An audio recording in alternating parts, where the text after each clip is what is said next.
medium strong, a binder, and the wrapper leaf. So they come from two different tobacco fields.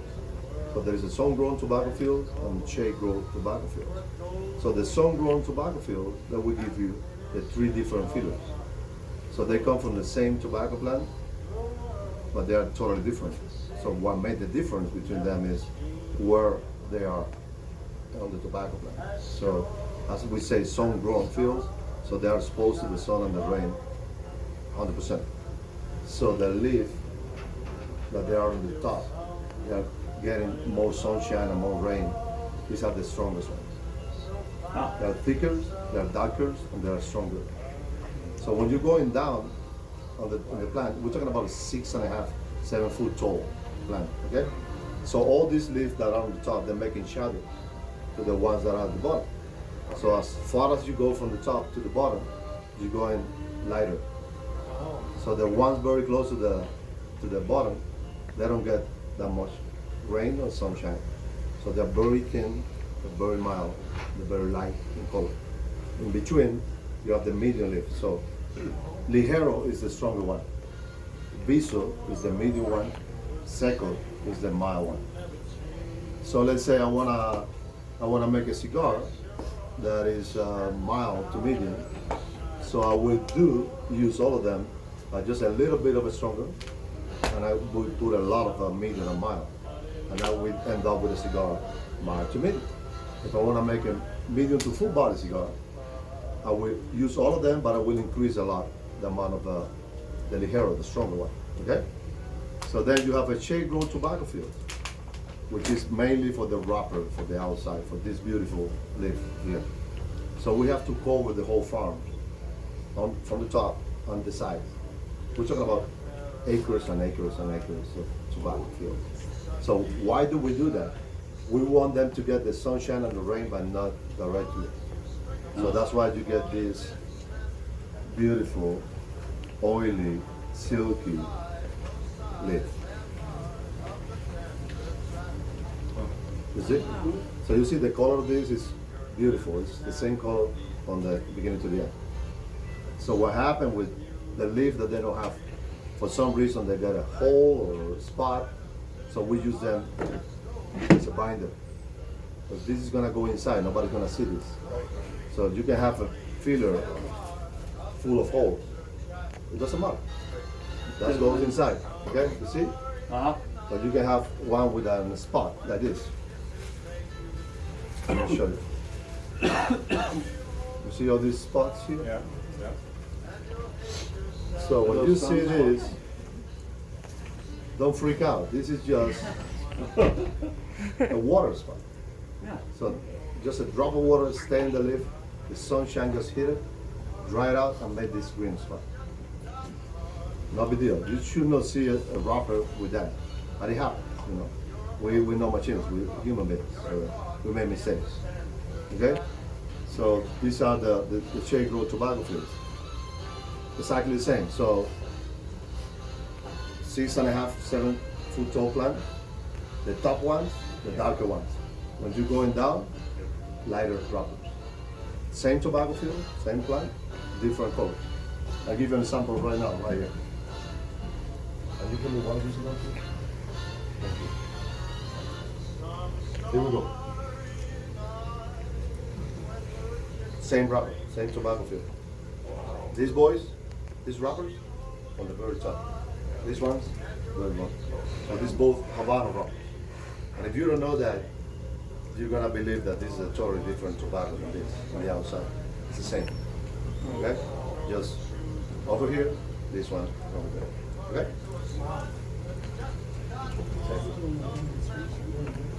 So you saw me when I said, okay, so let me ask you, how do you feel about this? Inside, when you find this inside your cigar, how do you feel? Gravity works. Do you like it? Or you don't like it? You don't like it? I don't like it when it's in the cap. You don't like it? So what about you guys? When you find this inside your cigar, how do you feel? You like it or not? You don't care? I've never found it. You don't like it? I've never found it before. Yeah. Good. You got cigars that well made. So, Okay, so this is very important inside every single cigar. Okay?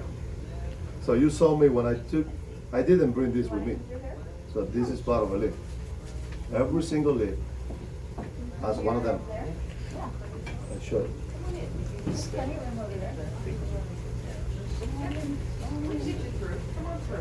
And you see? It's a long one. Okay? It's right here. It's everywhere. In every single leaf you have that. So this is very important inside a cigar. Why?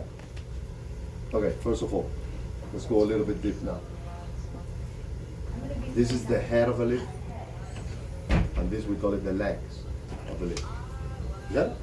The head, the legs. So the leaf is like this, attached to the trunk, okay? So the head is far away from here. So which means this is the lighter part of the leaf. This is the medium side of the leaf, and this is the stronger part of the leaf. Okay? So no matter what, when we do this, we always going to smoke a cigar from the head to the legs. So this goes like this. Trust me, you cannot smoke a cigar. I tried. I was 17 years old, 27 years ago, and I joined the factory, and then the first thing they told me is like, don't ever make a cigar this way. And I'm like, yeah. And I did that. I said, let me try, and it didn't work. So what happened is, when you smoke the leaf in the other way around, it's gonna be open it up. You see that cartoons, you know, when they shot this 1800s gun explode? That's what is gonna happen with the cigar. So when you smoke it this way, so you get like an aerodynamic, you know, like weight of the shape of a leaf. So you're gonna burn the leaf very nice this way, not this way. Okay? So when I made this tube, I explained to you already, I'm creating that channel, you know, in between. So what I do is I keep this inside. Okay? So when I do this tube, this is gonna stay in the middle of the leaf. Okay? All the way around. So two jobs these babies have inside the cigar. Number one, so they are the ones that control the smoke to go slowly. You're gonna have a good draw, but not that easy draw. But you don't want a shimmer. You want a cigar that goes slowly and give you the time. You know, you don't want a cigar that you put in the roster and you go to the toilet, come back, and the cigar is gone. That's not gonna happen with a cigar. Okay? So that's one of the jobs, just to hold the smoke. The second one, can you show everybody your cigar, please? You see that beautiful long ash? Because of this. And it's So delicious. all these guys are inside every single of this leaf. So they're acting inside as columns. So the leaf is gonna burn faster than this. So these guys are gonna take longer to be burned. So while all the ash is going, the leaf is burning, these guys are holding the ash. So when they burn, the ash fell. So you don't have this inside your cigar, forget about that long ash. Yeah. Okay? Okay? So how do we make a cigar very strong at the beginning and mild at the end? Or very mild and then boom? Or how do we do a cigar mild, medium, full? I will explain to you that right now. So I have mild, medium, full tobacco in my hands right now. So I do this. So let me show you. You see there is a lot of tobacco in here and there is less in here. So it's like this. Okay? So when we blend the cigar, we're gonna put mild, medium, full in our hand. But whatever we need to put extra, we never, trust me, we're never gonna go back to the strong tobacco. We're gonna do that with the mild and medium. That's the refill, the mild and medium. Okay? So let's say I wanna make a cigar very strong at the beginning and then die and be mild at the end. So when I cut this mild, medium, full, I do this. So now you have a lot of tobacco in here, mild, medium, full. So that cigar is gonna start right here. And as long as you've been smoking it, it's gonna go this way and be mild. Okay? So let's say I want to do it in the other way around. I want to make a cigar very mild, and then boom. So I do this. I fire it, and I flip it. So now you have a lot in here and less in here. So how are we going to refill this? With a mild and medium. So that cigar is going to be very mild, lineal, almost no flavor, and then out of the blue, boom. So how do I make my cigars? I make my cigars to go mild, medium, full. How do we do that? Remember, we're going to smoke the cigar from the head of the leaf to the legs. So from the mild to medium to full. So I want the leaf to command my blend. I don't want this to be the commander. So I do this. Take half of this, put it this way. And the other half, put it this way. So now I have the same amount in here, the same amount in here, and in the middle they did this.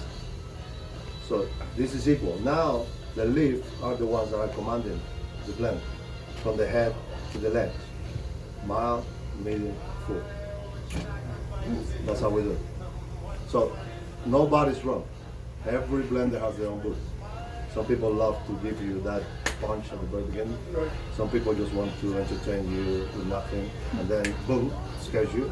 And some guys like me want to give you like, hey, how are you? My name is Hamlet. Let's walk. Let's jog a little bit, and then, okay, we gotta run now. Yeah, that's what I do. Yeah. Okay? Questions?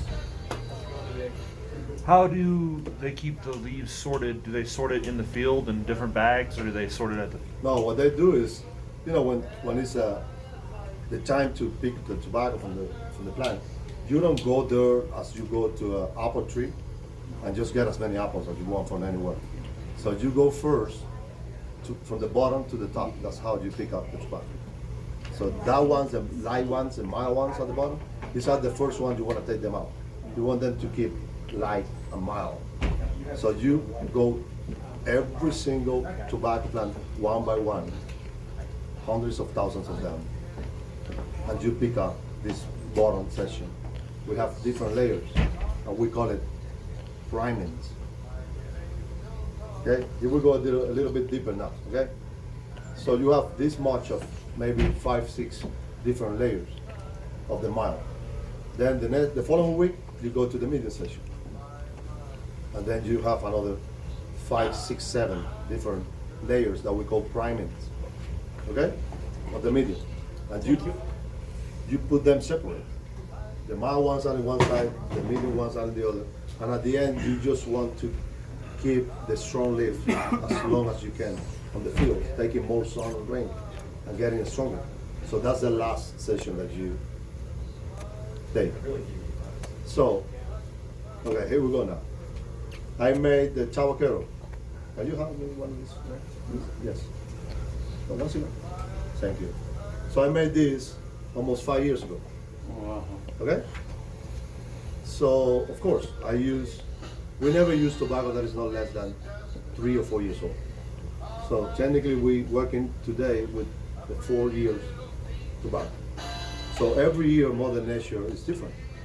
So maybe it was a little bit more rain or less, or more sunshine, or it was a hurricane or storm, and that changed the whole tobacco. So I made this recipe 5 years ago. What did I do? I used the first priming of the strong leaf, the third one of the medium, the fifth one of the light, the second one of the binder, and the first one of the wrapper. That was my recipe for this 5 years ago. For the same field, from the same tobacco. The following year, they use the same recipe, but the cigar doesn't taste the same. Maybe it's a little bit weaker. We need to add more strength to the cigar. How do we do that? We actually go up in priming. If we want more strength, we're going up. If we want less, we're going down. So it's technically every year we have to reblend every single brand. So how many times have you listened to somebody, or maybe yourself, saying, yeah, I used to love that cigar, but I don't like it anymore because it's not the same. These guys forgot to do this, and we do every year to reblend the cigar because you don't care about what we do. The only thing you care about is to walk into this humidor, grab the cigar that you like, and you are expecting that that cigar tastes the same as 7 years ago or 10 years ago. And that's what you like. And that's our job, to make that happen. So when people stop doing that, is when you get that, yeah, I used to, that cigar is not the same as it was 3 years ago, 4 years ago, 10 years ago. So we have to reblend that every year. That's how we play with that. So we actually classify the primings, and then we know. I smoke my cigar. People ask me like, besides your cigars, what do you smoke? I said, nothing. I'm the first quality control guy every day with my cigars. If I'm smoking this and it doesn't taste the way that I blend it, I just take my cell phone and call to the factory and be like, hey, what's going on with the guy that's making the ballot? See what happens. You gotta put more liher in there, or not too much liher. Let's do this, you know? And that's an everyday quality control check. So I rather prefer that that happens to me than not to you. You know? And that's the everyday quality. So you might make the call every day to change something then. Oh, Maybe not. I don't call every day, but once in Right. a while I have to make a phone call, yeah. Right. So by the way, this size actually, the ballot, I created this in the States like 4 years ago. So there is only one person that made this. So if I have a problem with this, I have his cell phone number. Yeah, I do. And I speak a little bit of Spanish, so I can. His name is Roberto, so I call him and say, Roberto, what's going on? You got a problem in your house with your wife or what? Go home, relax, and go back tomorrow. Yeah. The Salomon size, only 2 people made them. So the beauty of this is like, Rocky has 2 factories, a huge one in Honduras with like 350 rollers, and a very tiny small one in Nicaragua with only 28 pairs. So 56 people making cigars. Okay? And these are where my cigars are made. So it's very easy to keep the consistency and quality and control. It's easier to control one person than not 300. So it's very tight. And I love that way, you know. So, questions? So each of your makers is pretty much a master taster as well. They are, yeah. So, okay, so there is a big difference between the Cuban factories and the non-Cuban factories. So in the Cuban factories, as a roller, you have to do everything. You got to make the cigar from the beginning to the end. Hi, how are you? Okay? So in the Nicaraguan, Honduran, Dominican factories, they work as a pair. So 2 people are working in one cigar. So one person does the inside, like bunching, they put it in the binder and put it in the mold. And the other one is waiting just to put the wrapper on.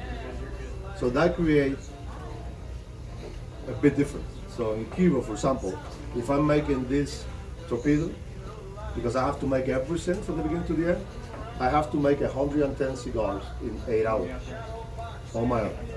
Okay? So a pair in Nicaragua that is making torpedoes, they can do 350, 400 cigars in 8 hours. Wow. That's how different it is. Being in the Cuban industry and not in the non-Cuban industry, there's a big difference, but it's a very good thing, which is, in quality terms, it's better in this side of the movie. Because, okay, you have 56 rollers in that tiny factory that this is made, but only half of them are blended. The other half, they're just dressing the cigar. So you reduce that to half. Do you follow me? Yeah. So one person is blending, the other one is just putting the wrapper on. So we only have 28 guys blending, and the other 28 are just putting the wrapper on that. So versus Cuba, we have in the factory 350 rollers, there are 350 blenders. So it's very hard to keep the consistency. In one box of 25 cigars, maybe you have 20 different rollers that did that box. Versus Nicaragua, you have 28 And then maybe out of the 28, 5 are making Robustas, 5 are making torpedoes, 10 are making Tours. So it's only 10 guys. So in a box of 20, maybe you have 1 or 2 products. So it's very consistent. It's not the same if we all of us make one cigar and put it in one box, that if only you and me make the cigars and put it in one box. So you get more quality in that. And that's one of the big differences between Cuban industry and non-Cuban industry. Yeah. Okay? Very interesting. Question? What about soil? You talked about water and sun, but what about soil quality? It's in very terms of, important. Like, as like wine, phosphorus and all it's that? very, very important. Like you can have a farm right here and a farm right in front. And my tobacco is the best, and yours is good for that. Right. And we are in the same region. There's a river in between us, and that changed the whole thing. Do you have to do anything with the soil each year? I mean, does tobacco take out, like, corn draws out a lot of Yeah, nutrients take out a lot, of but the soil? but the good thing about the tobacco field, no matter where you are, in which country you are, there is no machinery going Right, it's all and work on it. right. It's very, very good. So you don't damage the soil. It's very rich in minerals Right. and nutrients, and it's all natural. So there are around 457 hands involved from the beginning to that point that you're smoking that cigar. Around 457 people that were part of that. So if you do the math, 457 times 1 is $457. When you pay like 13 or 14, you're like, they're expensive, but you're like, well, okay, hold on. How many people were involved in this? Oh, this is a piece of cake, it's a gift, So let me show you something. A question, Yes, when you've taken all the leaves off that stalk, what happens then? it's gone. You cut it off and It's start gone. over? It's gone. Yeah. We only use the tobacco plant once. Okay. That's it. So the stalk is pulled Yes. and burned. I don't know. Maybe somebody smoked it.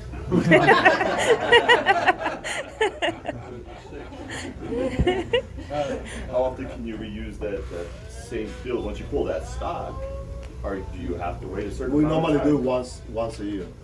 So it normally takes like 6 months to grow from the little plant to the whole tobacco. So, but when you pick up the tobacco from the plant, it's not like this. It's actually green. So you have to dry them. They put them together. They dry them by themselves. It's a natural process. And then they begin to turn, like from green to yellow to light brown to dark brown up to here. And then you do a fermentation after that. The fermentation is natural. Just make a big pile of tobacco leaves and you add just natural water. And the water is going to create a very high temperature in the middle, up to 100, 120 degrees. So it's an everyday job to go to that pile, check it out, and take the leaf from the inside to the outside, and the outside from the inside. And it's a very long. Sometimes we call it pilon. That big pile of tobacco leaves. Sometimes they be there for like a year, 2 years. So as much as you ferment the tobacco, as a natural leaf, they have a lot of ammonia in the leaf.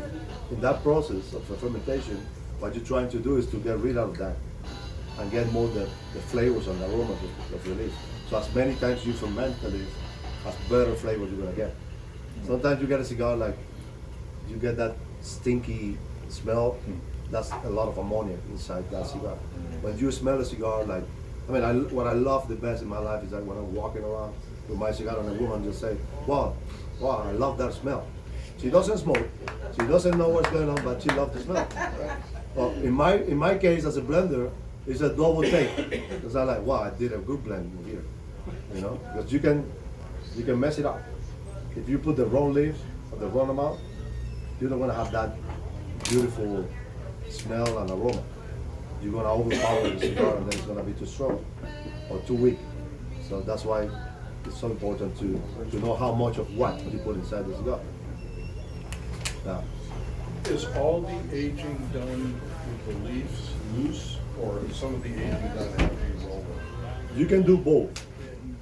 You can age the tobacco. This tobacco is well, this cigar that I just made, it's a 7-year-old fresh roll cigar. Why 7 years old? Because this tobacco is 7 years old. And I just convert this to this. So you can, no, we can. I used to be able to give this away, but because of the FDA regulation, almost 2 years ago, I'm manufacturing a cigar right now, so I cannot give it away, I cannot sell it, I cannot do anything. That stinks. So let me show you something. Okay? Let me show you something. Let me not steal this with the water. So how do you like your cigar?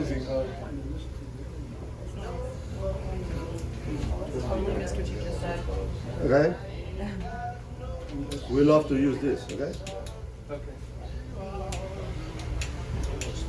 Beautiful touches, okay? So how do we do like our cigars? We do this. No? We go all the way around, and we put it in our mouth, and then we do this. Okay? This is wrong. Don't do it anymore. This is wrong. Let me show you what you don't see, and I want to make you to see right now. Okay? Look at how powerful this is. Heat, not flame. So you don't see this, but look at how far this goes. Okay? So imagine you doing this now. Are you talking, hey, how was that movie? That good? So what you're doing is going all the way almost here, inside the cigar. You don't see that. Okay? So when you begin to smoke this cigar, a few minutes later, normally what happens is like it's a big hole inside, or the cigar is canoeing. It's burning one side and not the other side. What is going, let me tell you what is going to be your first impression and your comment. Excuse me, who was that guy named? Hamlet? He doesn't know how to make cigars. I don't know. Because it's never our fault. It's always somebody else. Sure. Because we're human beings. Yeah. We don't blame ourselves, we blame somebody else. So, how do you do it? You do this. You go this way. You can even go closer. But if you do it this way, the flame is gonna go this way. It doesn't gonna go inside. So just go this way. And then you go this way.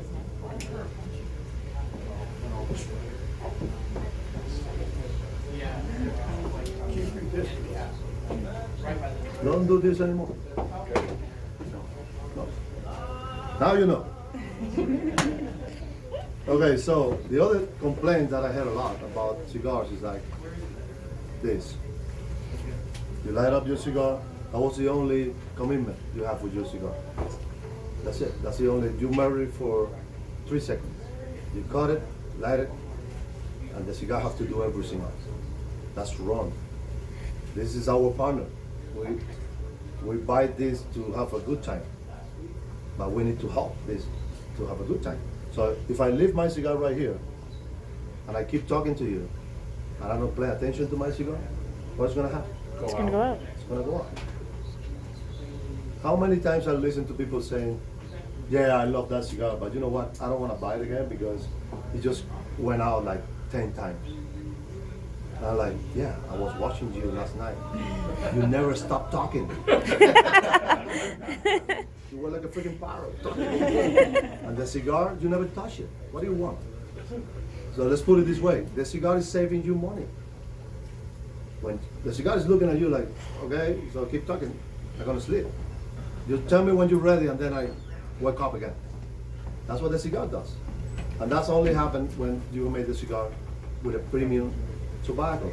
And you made the whole leaf. So that's what happened. So you take a sheet of paper,